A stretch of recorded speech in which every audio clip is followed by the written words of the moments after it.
بسم اللہ الرحمن الرحیم۔ بسم اللہ الرحمن الرحیم۔ السلام علیکم ورحمۃ اللہ وبرکاتہ۔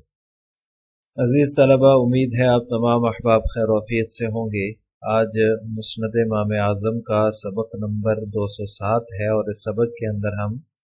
لفظ ذوف میں قرات، قیامت کی گزر جانے والی علامات اور اپنی جانوں پر ظلم کرنے والوں کا جو بیان احادیث میں آیا ہے اس کی تفصیل پڑھیں گے۔ وبه قال حدثنا ابو حنیفة عن عطیة عن ابن عمر رضی اللہ تعالی عنہما انه قرأ على النبی صلی اللہ علیہ وسلم اللہ الذي خلقكم من ضعف ثم جعل من بعد ضعف قوة ثم جعل من بعد قوة ضعفا وشيبا فرد علیہ وقال قل من ضعف۔ حضرت ابن عمر رضی اللہ تعالی عنہما سے مروی ہے، وہ فرماتے ہیں کہ ایک مرتبہ انہوں نے نبی کریم صلی اللہ علیہ وسلم کے سامنے اللہ الذی خلقکم من ضعف ثم جعل من بعد ضعف قوة ثم جعل من بعد قوة ضعفا وشیبا کی تلاوت کی۔ اس آیت کو جو ہے وہ پڑھا، فرد علیہ، تو آپ صلی اللہ علیہ وسلم نے اس پر رد فرمایا اور فرمایا قل من ضعف، کہ ضعف پڑھو ضمہ کے ساتھ، یعنی کہ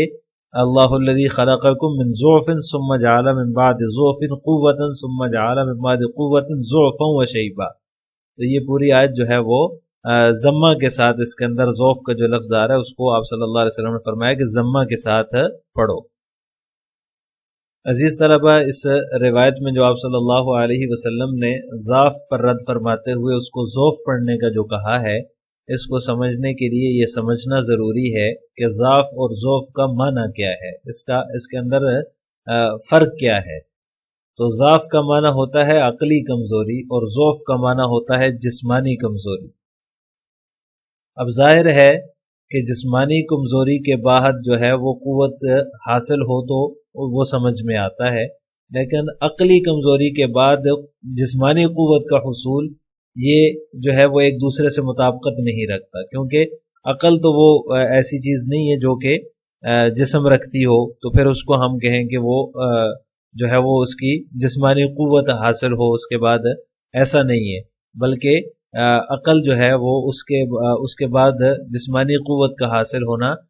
اس کا آپس میں اس کی کوئی مطابقت نہیں ہے۔ اس لیے آپ صلی اللہ علیہ وسلم نے اس کو ضمہ کے ساتھ پڑھنے پر اصرار فرمایا، اور حدیث میں جب حضرت ابن عمر رضی اللہ تعالیٰ عنہما نے اس کو ضعف پڑھا فتحہ کے ساتھ، تو آپ نے فرمایا کہ نہیں، اس کے اوپر رد فرمایا اور فرمایا کہ اس کو ضعف پڑھو ضاد کے ضمہ کے ساتھ۔ گویا کہ اس حدیث میں جو ہے وہ آپ صلی اللہ علیہ وسلم اس آیت سے متعلق فرما رہے ہیں کہ اس میں جو قرات ہے وہ ضعف ہے، ضعف نہیں ہے۔ بعض حضرات علماء کرام اس میں کوئی فرق نہیں سمجھتے، اور اس کو ضمہ کے ساتھ پڑھا جائے یا پھر فتحہ کے ساتھ پڑھا جائے، ان دونوں کو جو ہے وہ جائز سمجھتے ہیں۔ بعض روایات سے بھی اس بات کا پتہ چلتا ہے کہ اس میں کوئی فرق نہیں ہے، اور بعض حضرات جو فرق ابھی میں نے آپ کے سامنے ذکر کیا ہے کہ ضعف عقلی کمزوری کو کہتے ہیں اور ضعف جسمانی کمزوری کو، یہ فرق جو ہے وہ بیان کرتے ہیں، اور اس حدیث میں بھی آپ صلی اللہ علیہ وسلم نے اسی لیے ضعف کے اوپر رد فرمایا ہے، تو اور ضمہ پڑھنے پر اسی لیے آپ صلی اللہ علیہ وسلم نے اصرار فرمایا اور ضمہ پڑھنے کا حکم دیا۔ وبه قال حدثنا ابو حنیفة عن الہیثم عن الشعبی عن مسروق عن عبد اللہ رضی اللہ تعالی عنہ قال قد مزت دخان والبطشۃ علی عہد رسول اللہ صلی اللہ علیہ وسلم۔ عزیز طلبہ، اس روایت کے اندر دو علامات قیامت کا ذکر ہے جو کہ گزر چکی ہیں، جن کا وقوع ہو چکا ہے۔ ایک تو دخان کا بیان ہے اور دوسرا بطشہ کا بیان ہے۔ دخان سے مراد اہل مکہ پر جو قحط آیا تھا اس کا وہ مراد ہے، اور بطشہ سے مراد بطشہ کبریٰ، یعنی کہ غزوہ بدر، جس میں مشرکین کو جو ہے وہ سخت مزاحمت کا سامنا کرنا پڑا اور شکست سے دوچار ہونا پڑا مسلمانوں کی طرف سے، اور سخت جو ہے وہ انہوں نے تکلیف اٹھائی اور بہت بڑا ان کا نقصان ہوا، اس کو بطشہ کبریٰ کہا جاتا ہے۔ اس روایت کو سمجھنے کے لیے بخاری کی جو ایک روایت ہے جس میں اس کا تفصیل سے ذکر ہے، اس کو ساتھ میں لانا ضروری ہے۔ تو بخاری کی روایت میں اس طرح ہے کہ جب اہل مکہ کی جو تکالیف تھی، جو ان کی طرف سے طرح طرح کے مصائب تھے مسلمانوں کے کو جو وہ پہنچا رہے تھے اور مسلمانوں کو تنگ کر رہے تھے، تو ان سے تنگ آ کر آپ صلی اللہ علیہ وسلم نے ان کے خلاف بد دعا کی، تو اللہ تعالیٰ نے اس کو قبول فرمایا اور اہل مکہ جو ہے وہ سخت قحط سالی کا شکار ہو گئے، اور نوبت یہاں تک پہنچ گئی کہ وہ مردار کھانے پر مجبور ہو گئے، اور بہت سارے تو اس دوران مر بھی گئے۔ ابو سفیان جو اس وقت مسلمان نہیں ہوئے تھے، نبی کریم صلی اللہ علیہ وسلم کی خدمت میں حاضر ہوئے اور کہا کہ اپنی قوم کے لیے دعا کیجیے۔ بہرحال بالآخر آپ صلی اللہ علیہ وسلم نے دعا فرمائی، تو پھر وہ قحط سالی کا عذاب جو تھا وہ ٹل گیا تھا۔ تو اس قحط سالی کے دوران جو ہے وہ مکہ والوں کی، مشرکین کی ایسی صورتحال ہو گئی تھی کہ وہ بھوک سے نڈھال تھے، اور اتنا زیادہ بھوک تھی کہ کچھ کھانے کو ان کو نہیں ملتا تھا، اور جہاں بھی دیکھتے تھے ادھر ادھر تو ان کو دھواں ہی دھواں دکھائی دیتا تھا۔ تو اسی کو جو ہے وہ سورہ دخان میں بھی بیان کیا گیا ہے، جو قرآن کریم کی سورت ہے، اسی کا تذکرہ ہے اس میں۔ تو یہ دخان سے مراد وہ قحط سالی ہے جو اہل مکہ پر آئی تھی۔ تو اس میں جو قریش کے بڑے بڑے جو لوگ تھے اور جو بڑے بڑے دعوے کرتے تھے کسی زمانے میں، اور مسلمانوں کو تانے دیتے تھے اور تنگ کرتے تھے، وہ جو ہے ان کو دھواں ہی دھواں دکھائی دیتا تھا اور کچھ سجائی نہ دیتا تھا ان کو۔ اور اسی طرح جو بطشہ ہے، بطشہ سے مراد بطشہ کبریٰ، اس سے مراد غزوہ بدر ہے۔ غزوہ بدر میں اتنی سخت پکڑ ہوئی مشرکین مکہ کی کہ ان کے جو بڑے بڑے سردار تھے وہ بھی اس کے اندر مارے گئے۔ تو یہ جو دونوں علامات تھیں، یہ علامات جو ہے وہ وقوع پذیر ہو چکی ہیں، دور نبوت کے اندر ہی ان کا جو ہے وہ وقوع ہو چکا۔ اب یہاں پر اس روایت کے اندر جو ہے وہ حضرت عبداللہ بن مسعود رضی اللہ تعالیٰ عنہ نے یہ وضاحت کیوں کی کہ دخان اور بطشہ جو ہے وہ آپ صلی اللہ علیہ وسلم کے زمانے میں گزر چکی ہیں، ان کا وقوع ہو چکا ہے، اس کی ضرورت کیوں پیش آئی؟ تو اس کی ضرورت اس لیے پیش آئی کہ حضرت ابن عباس رضی اللہ تعالیٰ عنہما جو ہے وہ اس کے برعکس رائے رکھتے تھے، اور وہ ان علامات میں ان کا شمار کرتے تھے جو قرب قیامت کی والی جو علامات ہیں، ان علامات میں سے ان کو شمار کرتے تھے، دخان کو بھی اور بطشہ کبریٰ کو بھی۔ تو اس لیے حضرت ابن مسعود رضی اللہ تعالیٰ عنہ کو یہ وضاحت کرنا پڑی، اس لیے اس کی ضرورت پیش آئی تاکہ پتہ چل سکے کہ یہ دخان سے مراد وہی قحط سالی ہے جو اہل مکہ پر آئی ہے، اور بطشہ سے مراد بطشہ کبریٰ غزوہ بدر ہے جو کہ آپ صلی اللہ علیہ وسلم کے زمانے میں وقوع پذیر ہو چکی ہے اور اس کا وقوع ہو چکا ہے۔ وَبِهِ قَالَ حَدَّثَنَا أَبُو حَنِيفَةَ عَنْ حَمَّادٍ عَنْ إِبْرَاهِيمَ عَنِ الْأَسْوَدِ عَنْ عَائِشَةَ رضی اللہ تعالی عنہا قالت قال رسول اللہ صلی اللہ علیہ وسلم ان اولادکم من کسبکم وہبۃ اللہ لکم یہب لمن یشاء اناثا ویہب لمن یشاء الذکور۔ حضرت عائشہ رضی اللہ تعالی عنہا سے مروی ہے، وہ فرماتی ہیں کہ رسول اللہ صلی اللہ علیہ وسلم نے ارشاد فرمایا ان اولادکم من کسبکم، تمہاری اولاد تمہاری کمائی میں سے ہے، وہبۃ اللہ لکم، اور تمہارے لیے اللہ کا تحفہ ہے۔ یہب لمن یشاء اناثا ویہب لمن یشاء الذکور، وہ جسے چاہتا ہے بیٹیاں دیتا ہے اور جسے چاہتا ہے بیٹے دیتا ہے۔ عزیز طلبہ، اولاد جو ہے وہ نسل انسانی کی بقا کا سب سے بڑا ذریعہ ہے۔ ظاہری اعتبار سے ہر انسان جو ہے وہ اپنی نسل کی بقا کی خواہش رکھتا ہے تاکہ میری نسل باقی رہے، میری نسل آگے چلے۔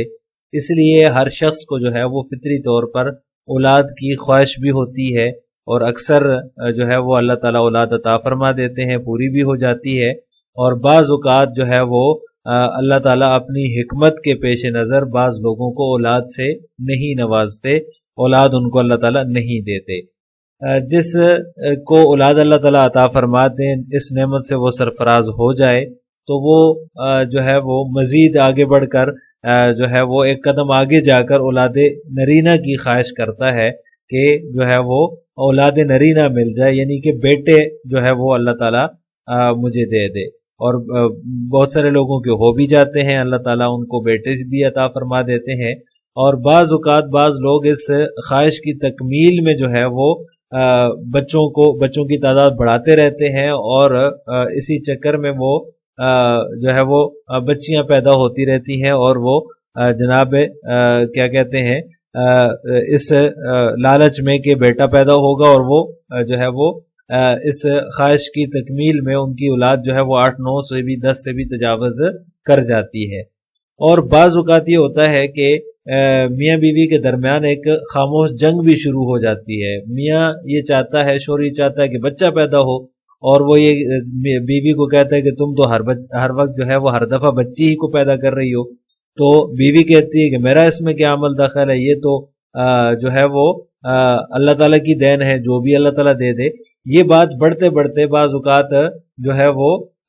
خاندانوں تک پہنچ جاتی ہے، اور پھر لڑائی شروع ہو جاتی ہے۔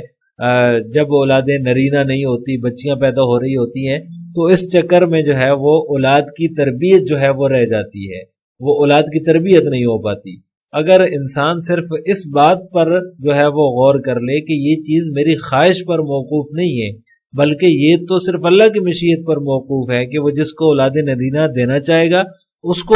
اولاد نرینہ عطا فرمائے گا، اور جس کو بیٹیاں دینا چاہے گا اس کو بیٹیاں دے گا۔ تو لہٰذا لڑائی جھگڑے تک جانا اور بیوی کو تانے دینا کہ تم جو ہے وہ بچہ پیدا ہی نہیں کر سکتی، بیٹا تم دے ہی نہیں سکتی، بیٹیاں ہی دیتی جا رہی ہو، تو یہ چونکہ انسان کا اس میں عمل دخل ہے ہی نہیں ہے، انسان کی خواہش کا اس میں عمل دخل بالکل بھی نہیں ہے، یہ تو صرف اللہ کی مشیت پر موقوف ہے، جس کو آپ صلی اللہ علیہ وسلم نے اس حدیث میں واضح فرمایا ہے، اور فرمایا کہ یہ تو اللہ تعالیٰ کا تحفہ ہے تمہارے لیے، یہب لمن یشاء اناثا و یہب لمن یشاء الذکور، جسے چاہتا ہے بیٹیاں دیتا ہے، جسے وہ چاہتا ہے بیٹے دیتا ہے۔ تو لہٰذا یہ اللہ تعالیٰ کی مشیت پر موقوف ہے۔ اگر اس بات پر غور کر لیا جائے تو یہ لڑائی جھگڑے اور یہ اولاد کی جو تربیت نہیں ہو پاتی اس چکر میں، اس سے جو ہے وہ بچا جا سکتا ہے۔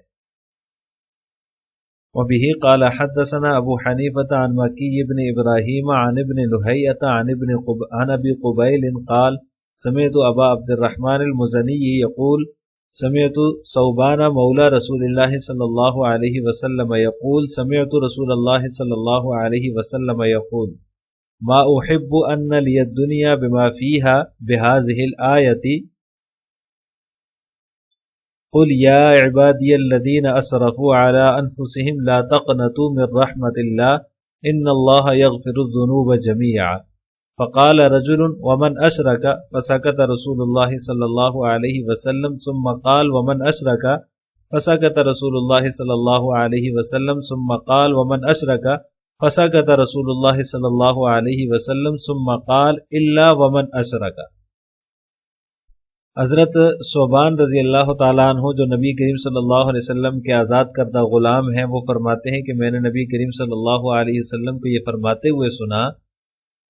کہ دنیا و ما فیہا کے مقابلے میں مجھے یہ آیت زیادہ پسند ہے۔ کون سی آیت ہے؟ وہ یہ ہے قل یا عبادی الذین اسرفوا علی انفسہم لا تقنطوا من رحمت اللہ ان اللہ یغفر الذنوب جميعا۔ اس آیت کا ترجمہ یہ ہے یا عبادی الذین اسرفوا، آپ کہہ دیجئے اے میرے بندو جنہوں نے اپنی جانوں پر ظلم کر لیا ہے، لا تقنطوا من رحمت اللہ، اللہ تعالیٰ کی رحمت سے مایوس نہ ہو، ان اللہ یغفر الذنوب جميعا، بے شک اللہ تعالیٰ تمام گناہوں کو معاف فرمانے والا ہے۔ فقال رجل، تو ایک شخص نے کہا ومن اشرک، جس نے شرک کیا، مشرک کا کیا حکم ہے؟ اس پر نبی کریم صلی اللہ علیہ وسلم خاموش رہے۔ ثم قال ومن اشرک، پھر اس شخص نے کہا کہ مشرک کا کیا حکم ہے؟ آپ صلی اللہ علیہ وسلم پھر خاموش رہے۔ پھر اس نے کہا کہ مشرک کا کیا حکم ہے؟ تو آپ صلی اللہ علیہ وسلم پھر خاموش رہے۔ ثم قال، پھر فرمایا الا ومن اشرک، مگر یہ کہ مگر یہ کہ جس نے شرک کیا، یعنی کہ مشرک کا بھی یہی حکم ہے۔ یہ اس نسخے میں اللہ ہے اور بعض نسخوں میں علا بھی ہے، یعنی کہ تنبیہ کے لیے جو علا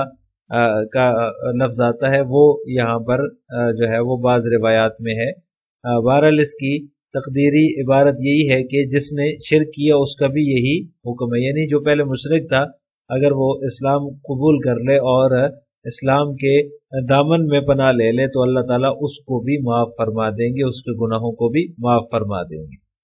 عزیز طلبہ، یہ جو آیت ہے قُلْ يَا عِبَادِيَ الَّذِينَ أَسْرَفُوا عَلَىٰ أَنفُسِهِمْ لَا تَقْنَطُوا مِن رَحْمَةِ اللَّهِ، یہ سورہ زمر کی آیت نمبر 53 ہے۔ اس کو آیت امید کہا جاتا ہے، یہ آیت امید ہے اور علامت رحمت ہے، اس کے اندر رحمت کی علامت ہے۔ اللہ تعالیٰ نے جو ہے وہ اپنی وسیع رحمت کا پیغام دیا ہے، اور جو مایوسی کے بادلوں کی دبیز طے ہے اس کو پھاڑنے والی ہے یہ آیت، اور بڑے سے بڑے گناہگار اور مشرک کو نا امید ہونے سے بچاتی ہے کہ جس نے بھی اپنے جان پر ظلم کر لیا، جو ہے وہ جس طرح کا بھی ظلم کر لیا ہے، چاہے وہ گناہوں کی دلدل میں پھنس گیا ہے، چاہے وہ جو ہے وہ شرک کے اندر اس نے زندگی گزاری ہے، تو اس کو اللہ تعالیٰ کی ذات سے نا امید نہیں ہونا چاہیے، اللہ تعالیٰ کی رحمت سے نا امید نہیں ہونا چاہیے، بلکہ اگر وہ اپنی سابقہ زندگی پر جو ہے وہ توبہ طائب کر کے اور اپنے آپ کو جو ہے وہ اسلام کے دامن عاطفت میں وہ لے آتا ہے اور پناہ لے لیتا ہے، تو اللہ تعالیٰ اس کو بخش دیں گے اور اس کے گناہوں کو معاف فرما دیں گے۔ اب اس کی مزید تشریح کی ضرورت نہیں ہے۔ اس آیت کا ترجمہ یہ ہے کہ اللہ تعالیٰ فرماتے ہیں آپ صلی اللہ علیہ وسلم سے قُلْ يَا عِبَادِيَ الَّذِينَ أَسْرَفُوا، ہم اس کا دوبارہ ایک دفعہ ترجمہ کر لیتے ہیں، خود ہی یہ واضح ہے۔ اللہ تعالیٰ فرماتے ہیں قُلْ، فرما دیجئے اے میرے محبوب، یا عبادی الذین اسرفوا، اے میرے وہ بندو جنہوں نے اسرفوا علی انفسہم، اپنی جانوں پر ظلم کر لیا ہے، لا تقنطوا من رحمت اللہ، اللہ کی رحمت سے مایوس نہ ہو، ان اللہ یغفر الذنوب جمیعا، بے شک وہ سارے گناہوں کو معاف فرما دے گا۔